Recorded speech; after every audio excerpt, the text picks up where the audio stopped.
In today's video, I'm going to teach you how to add a blank page on Google Sites fast and easy. Whether you're creating a new section for your website or just organizing your content better, adding a blank page on Google Sites can be straightforward once you know the steps. So let's dive in and make the process simple. First, you're going to need to navigate to Google Sites. Open your browser and in the search bar, type Google Sites and hit Enter. You'll see the Google Sites website as your top result. Go ahead and click on that link. Now that you're on the Google Sites homepage, it's time to move on to accessing your site. Of course, if you haven't logged into your Google account, make sure to do so, as this is essential for accessing and editing your Google Sites projects. Once you're logged in and on the Google Sites homepage, you'll see a list of your current sites. If you've created a site before, it should appear here. But if you haven't, you might want to start with a blank site, which Google Sites lets you do with ease. Select the site you want to edit by simply clicking on it. This will lead you directly to your site's editing interface.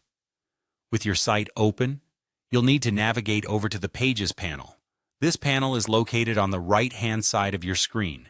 Find the tab that says Pages and click on it. The Pages panel is essentially where all your site navigation is managed. Here you can see your site's structure and existing pages, allowing for quick and intuitive management.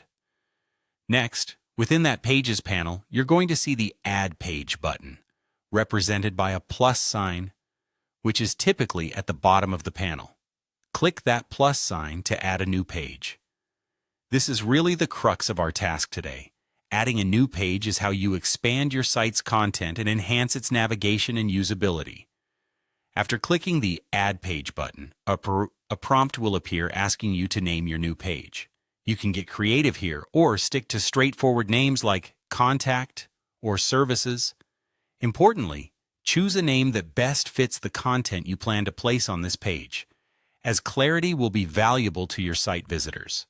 Once you have entered an appropriate name for your new page, simply hit the Done button to finalize your work. And there you have it.